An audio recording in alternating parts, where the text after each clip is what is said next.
they in essence bring sacrifices to the Satan.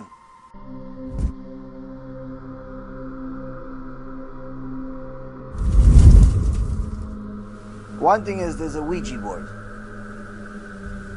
Ouija boards are real. A Ouija board is a peculiar board. You can make it out of anything. The content of the board and the material of the board is insignificant. You can make it out of paper, you can make it out of wood. It has numbers and letters on it and so on. And you get a few people together, and at least one person needs to be understand the kochot tum'ah, the power of the tum'ah, and you call a neshama from the other world to come and give you information. And that is one way that you can get a lot of information about this world that the natural person cannot get. Future, past, details, and so on. It's real. Only problem is that once you do that, you become a slave to those creatures. And they're not going to go away for free. So, it's very dangerous, and it's forbidden for a Jew to do it because it's considered idolatry. So it's forbidden for a Jew to do it. The only reason I'm mentioning it is because I mentioned it actually even last week, I think. That there's famous stories of Jews that did it and got hurt as a result of it. So Ouija board is one way. The Gemara also says that if somebody wants to see all the creatures around them that you can't see with the naked eye, then you can take a cat, kill the cat, take his stomach, burn it.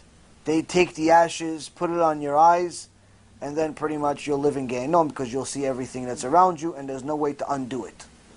One of the Gdolim in the time of Gemara did it, and he started praying to die because he couldn't take it because it was so scary. But he was lucky and fortunate enough that he had a lot of Torah plus a lot of friends that were Kodesh Kodeshim, that were also Tanaim, and they had the power to undo it. We don't have such power today. So that's another way to do it. Also, the people that use the kochot tumah, they in essence bring sacrifices to the Satan. And those sacrifices are seed and blood. So they use their sperm and they use their blood as a sacrifice to the Satan. A person that does it and knows a few things of what they need to do could be given a lot of things to it, but also it's committing suicide because there's no way to undo it. There's no way to undo it. There's no. You pretty much have to commit suicide. So there are people in the world that do it. There's people that even know how to do voodoo. Certain dolls. They could if they could make somebody in a spell. If they take a hair of his or a fingernail or something like that, and they could, in essence, have influence over his body. This is very common in South America, in Haiti, and different places like that, and that they could take control over people's bodies and hurt them because of this. This is also why when you cut your nails, you should always put them down the toilet. It's part of the reason, not the only reason, but it's part of the reason that always to make sure that you don't leave remains everywhere. In America it's not very common. Another thing is that it's very common among different goyim, especially South Americans, Spanish use this often, but also many other non-Jewish nations use this, is a women's period. A woman's period can bring is tum'ah, and if she puts it in the food of somebody, she could influence the person. So these are dangerous things. That means that you have to be careful whose house you eat in. Now, some people say this is crazy, and they're going to take what I say like it's crazy, and they're going to do it, and they're going to ruin their life. They're going to think that I'm a crazy person, I'm making stuff up, and they're going to try to do it, and they're going to ruin their life. And then I can't help them. So don't ask me for help on this stuff. I can just tell you what it is. There's other things. But the point is that you want to play with fire, you're going to get burned. You're going to get burned. This is what it is.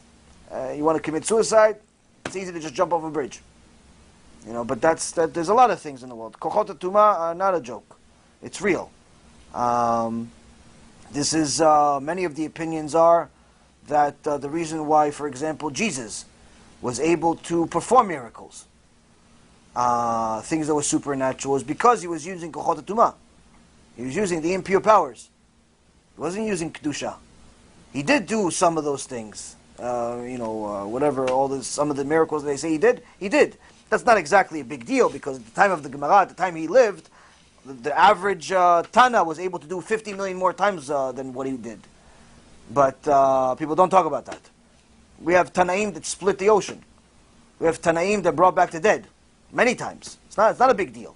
But people make a big deal out of this Mumar, Mamzer Jesus, because he performed miracles. But the way he performed miracles is through Tum'ah.